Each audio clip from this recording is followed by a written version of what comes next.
você não está com nenhum problema de áudio.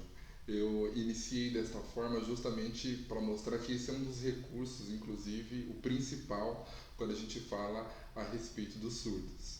Eu me chamo Abner, trabalho com língua de sinais há 12 anos, já atuei tanto na esfera municipal, estadual e atualmente na federal, trabalho no Instituto Federal, ministrando a disciplina de Libras.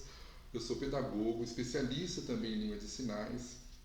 Já atuei também na coordenação de cursos de língua de sinais aqui no Brasil e fiz estudos tanto na região sul, nordeste e norte para me apropriar de alguns sinais específicos da região. Então está sendo um prazer. Tenho aqui também a minha amiga que vai se apresentar para vocês. E também trabalho como consultor na Elos Educacional. Meu nome é Luciana, como o Abner falou, vamos contextualizar um pouquinho, como estamos falando em Libras, o nome em Libras, né? Meu nome é Luciana, eu sou professora da Rede Municipal de Santo André, especialista na educação inclusiva, né? Aí na modalidade do AEE, e tenho a experiência com a língua de sinais, com a Libras, com a implementação do polo bilíngue em Santo André, que eu ajudei a instituir, e nesse percurso conhecendo um pouco da vivência tanto dos alunos como dos intérpretes, instrutores surdos e os professores que estavam com esses alunos em sala de aula. Então essa experiência eu espero poder trocar um pouquinho com vocês, que quando a gente fala nos recursos pedagógicos para a acessibilidade desse aluno surdo, muitas dúvidas e questões surgem e como podemos contribuir. Espero que vocês possam fazer as perguntas, tirarem as dúvidas que sejam pertinentes e que corroborem com a aprendizagem no dia de hoje. Bom, então relembrando o nosso tema, né, que são os recursos pedagógicos que facilitam a aprendizagem do aluno com surdez. Quando a gente fala, né, Luciana, a respeito desses recursos, muitas pessoas pensam que é algo muito novo.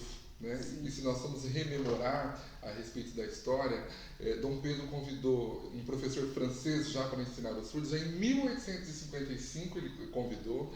Em 1857 nós já tínhamos uma primeira escola pública, né, de língua de sinais, que hoje é o Instituto Nacional de Educação dos Surdos, no Rio de Janeiro, que funciona ainda até hoje, desde a educação infantil até o ensino superior.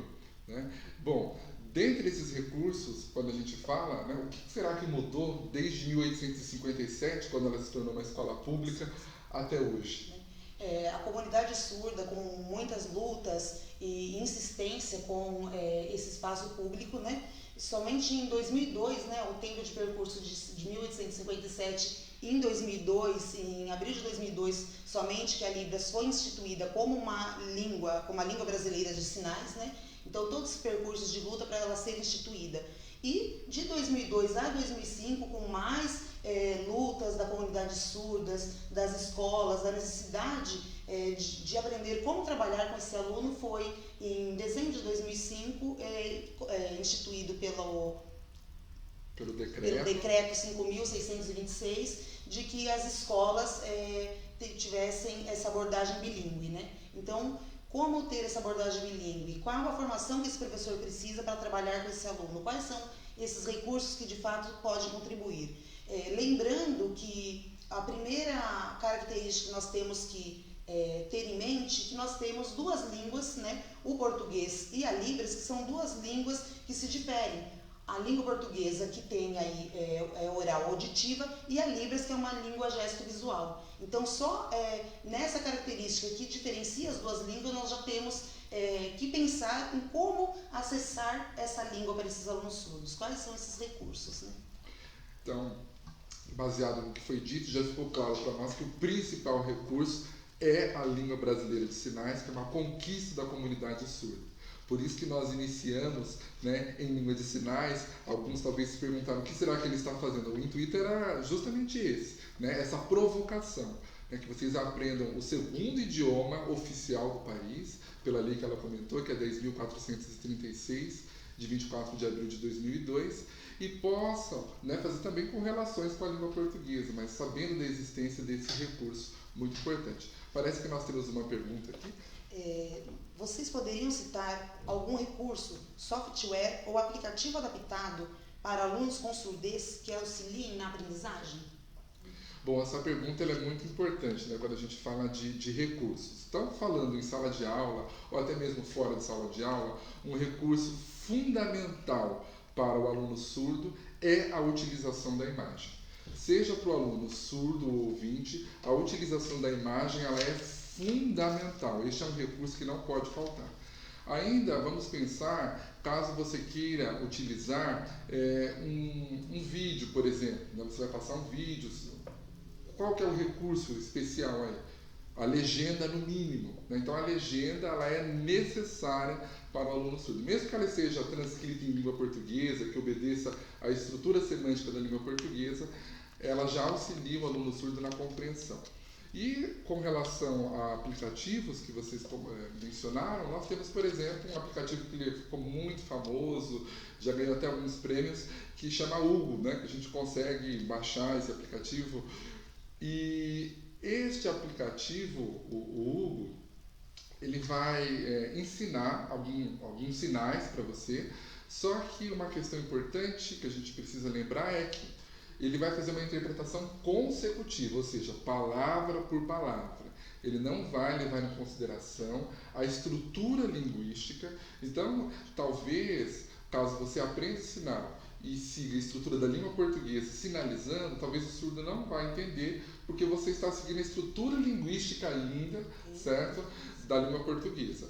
E como é uma língua, a língua brasileira de sinais também tem uma estrutura linguística. Só para vocês terem uma ideia, uma frase simples. Eu amo você. Em Libras, a construção ficaria da seguinte forma. Você, eu amo. Aí sim o surdo entenderia. Por quê? Porque a gente sempre pensa quem realiza a ação, quem faz a ação e, por último, a ação, que seria o verbo. Exato, como o Abner coloca, né?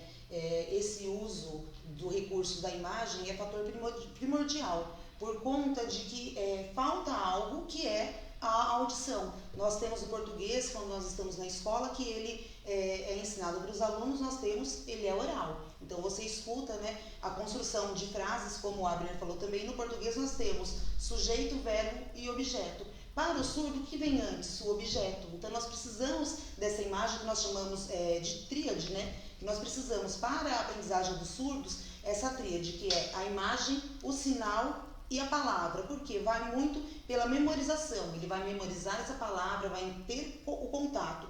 Porque, a princípio, nós temos, com o bilinguismo, a língua brasileira de sinais é a primeira língua para os surdos.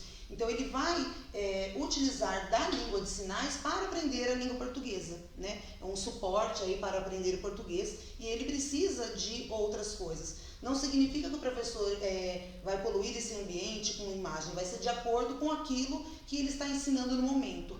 Um dos recursos que simples, mas que funciona muito, eu com os alunos surdos e vendo acontecer essa aprendizagem, é o uso de um dicionário. As palavras que eles vão aprendendo, que eles vão construindo, eles vão fazendo um dicionário que é dele mesmo, né? Então ele coloca a imagem, o sinal e a palavra. E isso vai ajudando com que ele vá estruturando esse pensamento, essa construção para a língua portuguesa, né? Vale lembrar, até uma outra questão interessante, que quando a gente fala a respeito da surdez, nós temos que entender que nós recebemos alunos em situações diferentes. Temos jovens que nasceram surdos, outros que ficaram surdos no decorrer da vida. Então, tudo isso tem que ser levado em consideração. Às vezes, um recurso para quem apresenta deficiência auditiva é utilizar um AASI. O que seria isso? Um aparelho de amplificação sonora individual. Por quê? Porque ele tem resíduo ainda. Então, ele ainda não está utilizando da língua de sinais, ele tem uma perda, mas precisa, né, dessa intervenção desse aparelho, né? Infelizmente, como esse aparelho ele não consegue fazer uma fluidez do ruído, então o som vem sem nenhum tipo de separação, né? Porque nós conseguimos separar o que queremos escutar, focar, e para eles não. Então, infelizmente, os surdos não gostam muito de utilizar esse aparelho, acabam desligando. Ruído, dor de cabeça, né? Sentem dor de cabeça, né? Mas a gente sabe que para aqueles que estão no processo, que não tem surdez profunda, por exemplo... Pode contribuir bastante, né? Pode, com certeza. É um recurso também. E nós temos também, como o Abel está colocando, essas crianças que nós recebemos, há uma diferença sim, e que nós precisamos considerar essa diferença, porque a partir do momento que a gente coloca todos no mesmo espaço, você quer trabalhar da mesma forma, você não está contribuindo com a aprendizagem dele, né? Porque é uma língua diferente e ter essa diferença ela precisa ser considerada para que você possa intervir e contribuir para a aprendizagem desse aluno.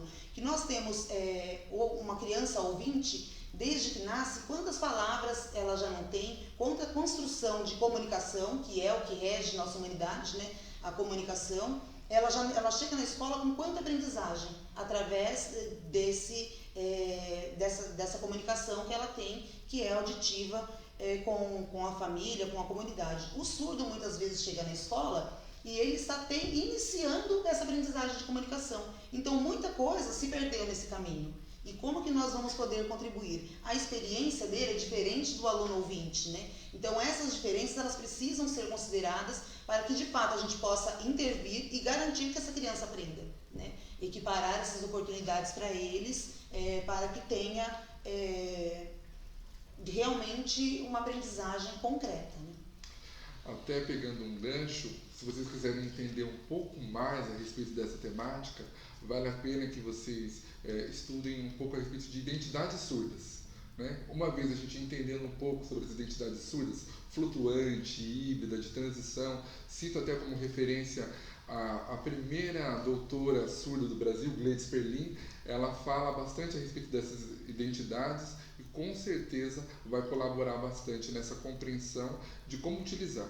E eu não posso me esquecer de um recurso muito especial, e que inclusive atuei até nesse sentido, que é a interpretação. A interpretação em si, ela exige que uma pessoa a utilize, mas o intérprete também é um recurso, certo? Um recurso, inclusive, fundamental. Fundamental, por quê? Porque é ele ali que vai ser a ponte, às vezes, entre o professor e o aluno, entre o aluno e o professor.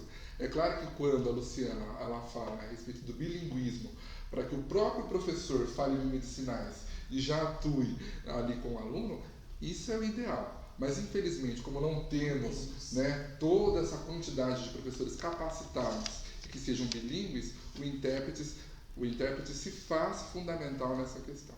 Tanto o intérprete, né, como nós temos também uma figura que é primordial para a aprendizagem dos surdos, o instrutor surdo, né, para que ele possa se reconhecer, né, ter essa imagem positiva de si mesmo. Então, nós temos na escola regular esse aluno surdo, mas nós temos, pelo decreto que nós já citamos, que o aluno tem direito e acesso ao AEE, que é esse contraturno escolar, onde ele pode aprimorar tanto a língua brasileira de sinais quanto o português, com a presença do instrutor surdo, que vai estar orientando todo esse processo de aprendizagem, né? E note-se que quando a gente fala de AE, não é algo cansativo para o aluno surdo, porque ele pode escolher é escolhido quais são os dias, ele não precisa ir todos os dias, tem uma carga horária reduzida com relação a esse AE, é um atendimento especializado e não vamos entender o AE como reforço. Isso é uma ideia equivocada.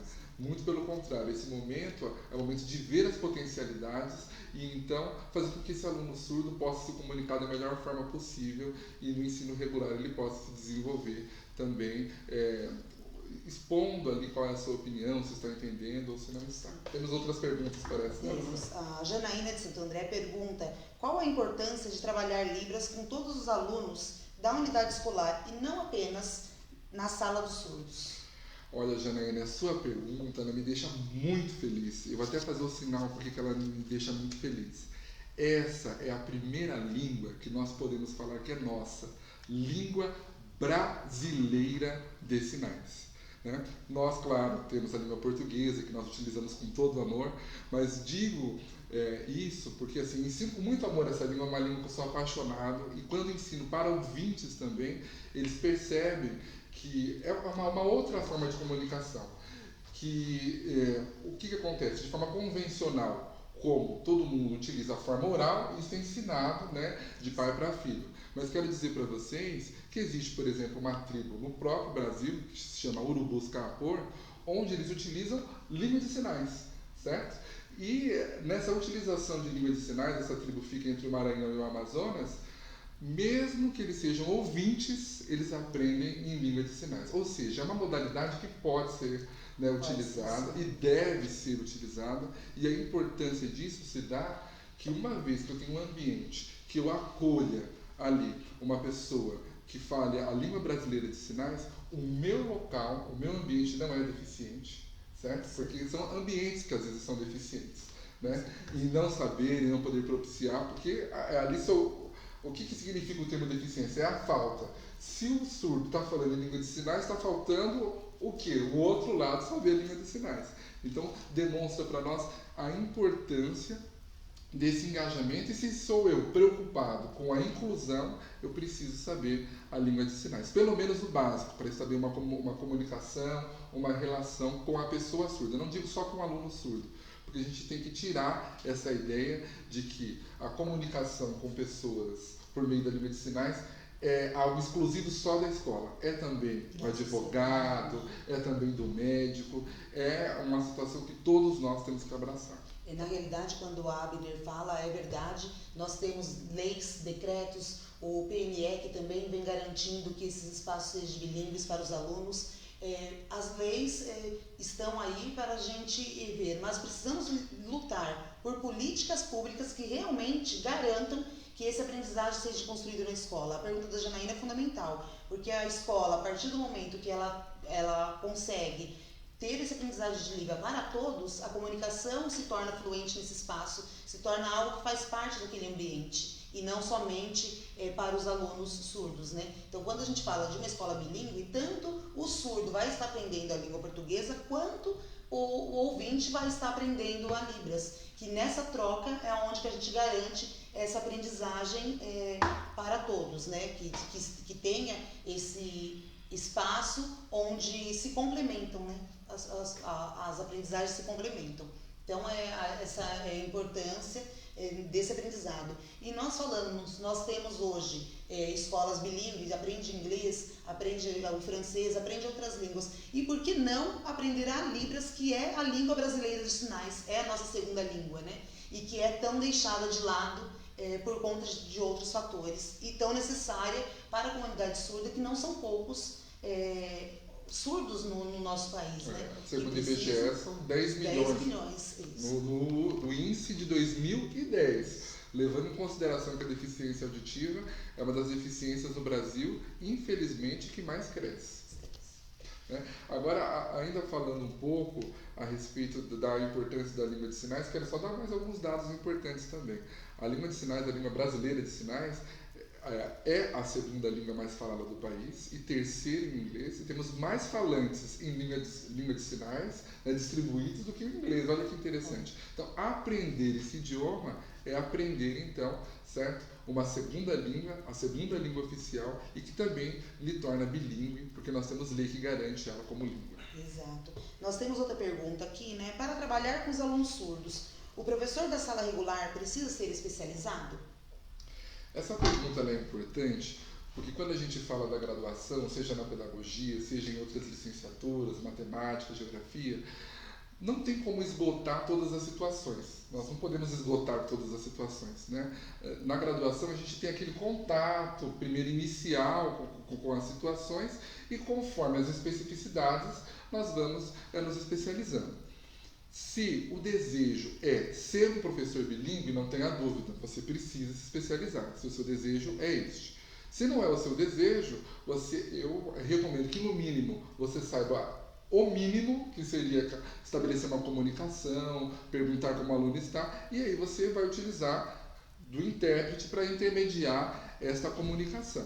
Tá? O ideal é que, se você se interesse, você consiga se comunicar. Acredito que, se nós tivermos implantado futuramente a Libras como uma disciplina, né, desde ali do ensino fundamental, obrigatória, nós não vamos ter mais esse problema, que todos serão bilíngues nesse sentido. Né? Ele não precisa ter essa especialização como o Abner coloca, porque os alunos estão aí e cada vez mais, né, nas salas regulares. Que bom, né? Nós estamos vendo que é uma crescente que está sendo pensado nessa educação dos surdos.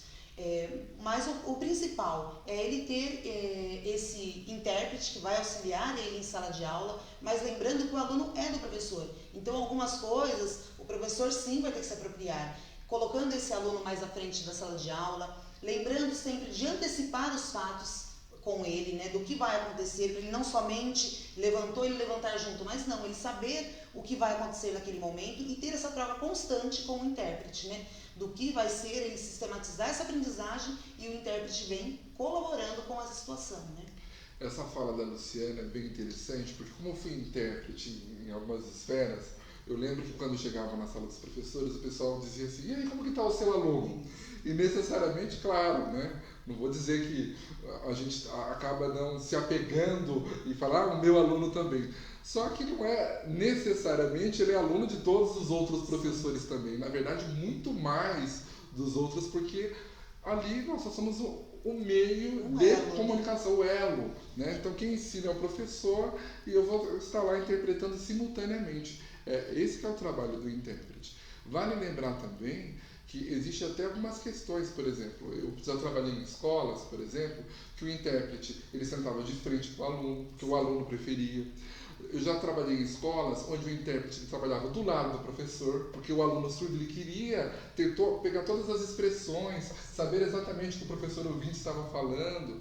Né? Então, essas questões, inclusive, elas são trabalhadas no caderno do MEC, na seção lá de divulgações de publicações especiais, e lá diz exatamente isso, que é uma escolha do aluno surdo. Só que às vezes isso não é também ofertado para o aluno surdo. O intérprete chega, senta do lado e já estabelece qual que é a forma, sendo que, né, o que nós temos que garantir é a aprendizagem do aluno surdo. Será que foi ofertado para ele qual que é a possibilidade, o que seria melhor para que ele aprendesse? Estar na frente ou estar do lado do professor, né, para garantir toda aquela questão da comunicação corporal que é importante para o surdo quando a gente fala a respeito da comunicação. Sim, porque a língua de sinais ela tem toda essa expressão que ela difere os movimentos, né? Quando você vai falar entendeu, não entendeu, então toda essa expressão facial e corporal que ela vem junto com a língua de sinais que você precisa para que o surdo compreenda essa comunicação. E lembrando, né, nós falando, o professor precisa ter isso muito claro, porque ele precisa estabelecer relação com esse aluno. Porque nós trabalhamos, essas relações fazem a diferença, sabemos que fazem.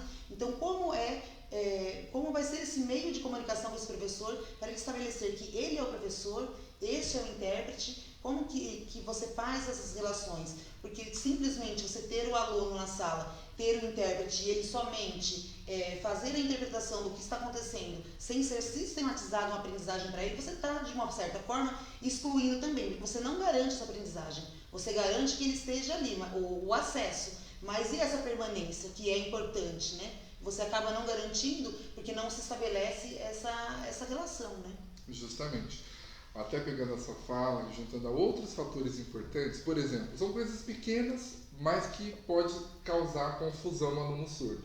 O aluno surdo olha para o intérprete, faz esse sinal que você já deve saber o que é, não é? Banheiro. Então ele pede para o intérprete. O que o intérprete tem que fazer nesse momento? Tem que direcionar para o professor. Ó, essa para o professor. Porque se o intérprete começa a autorizar, qual que é a ideia que ele começa a ter? Não, o meu professor é o intérprete. É o intérprete. Né? Então, essa é uma coisinha simples, por exemplo. Que faz a diferença. Que faz a diferença. Faz a mudança ali na cabeça do aluno. Não, é ele que é meu professor, não é ele que é meu professor. Né? Uma outra questão também importante do professor que está regendo a sala, porque em grande maioria nós temos também professores que são intérpretes. Né? Então, são dois professores às vezes. Né? Então, do professor que rege a sala, seria que ele estabelecesse uma comunicação também com o aluno surdo em alguns aspectos, para perguntar como que ele está, se está tudo bem, se ele entendeu, que são sinais que são básicos. Por quê? Pense como que eu vou estabelecer uma relação se todo dia eu olhasse para o meu filho, para o meu sobrinho e dissesse para ele, oi, tudo bem? Oi, tudo bem? Não estabelece nenhum tipo de relação. Aí como que eu vou estabelecer uma relação com o meu aluno se eu só digo para ele todo dia, oi, tudo bem, como você está? Eu preciso, né, aos poucos ir além para estabelecer uma relação ali com o meu aluno surdo. Nós temos, Abner, pensando nesse contexto geral, quando a gente fala no bilinguismo, alguns municípios, cada município se organizou conforme o entendimento da lei. Então nós temos alguns municípios que realmente esses alunos surdos estão incluídos na sala regular. Mas também temos municípios onde criam-se escolas tivemos essa experiência no passado, que são salas específicas para os surdos, né? Então, eu considero uma integração, porque eles têm esses espaços com os ouvintes somente em recreação, educação física, mas estão separados quando se trata da aprendizagem da sala de aula formal, né?